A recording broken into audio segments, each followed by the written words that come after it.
জলের সমস্যা। তৃণমূল প্রার্থীর কাছে ক্ষোভ উগড়ালেন দলের কর্মীরা। এবার পরিশ্রুত পানীয় জলের দাবিতে শতাব্দী রায়ের সভাতেই সরব হলেন তৃণমূল কংগ্রেসের কয়েকজন কর্মী। ঘটনাটি বীরভূমের রামপুরহাটের ১ নম্বর ব্লকের খড়বোনা গ্রামে। যদি সম্ভব হয়, যদি একবার যাবেন, ওইটা শুরু ব্যবস্থা 1 কিলোমিটার দূর থেকে জল আনতে হবে। 2,97 লক্ষ টাকা স্যাংশন হয়েছে। ওয়ার্ক অর্ডার এখনো পর্যন্ত কন্ট্রাক্টর পায়নি। ওয়ার্ক অর্ডারটা পেলেও কাজে লেগে যাবে। আর এইখানে স্যাংশন হয়েছে, এইখানেই কাজ হবে। এখানেও 2,97 লক্ষ এমনি কিছু স্যাংশন হয়েছে। সেটা বোধহয় এখন ইলেকশনের মধ্যে হবে না। ইলেকশনের মধ্যে হবে।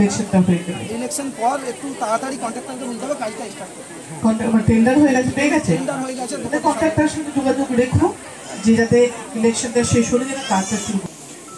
আর পঞ্চায়েতে ভোটে আমরা যেমন লিড দিয়েছি জোরদাকে, এবং আপনার এই ভোটে আপনাকে তার থেকে বেশি লিড দেওয়ার চেষ্টা করবো। ঠিক আছে, এটা জরুরি আমার কম্পিটিশন। আমাদের গ্রামে জলে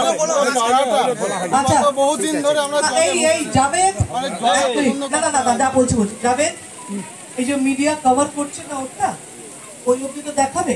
তুমি ওর বাকিটা কভার করো। বাকিটা কি বলছে? রাস্তা হয়েছে, এই হচ্ছে, এবারে আমি ওটা করবো। কেন বলছি? মিডিয়া যেটা করছে, যেটুকু বলছো সেটাকে বিক্ষোভ হিসেবে বলছে।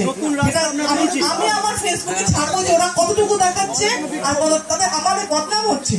ধরো 10টা গ্রামে যাচ্ছি, একটা গ্রাম রাস্তার কথা বলছে, সেটা অনুরোধের জায়গায় বলছে, অনুরোধ করছি।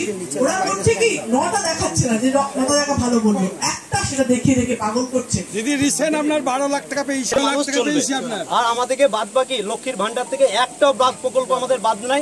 দিদির বার্ধক্য ভাতা, বিধবা ভাতা একটাও আমাদের এমন কোনো ফ্যামিলি মহিলা যে বিধবা ভাতা পায় না এরকম দিদি নাই।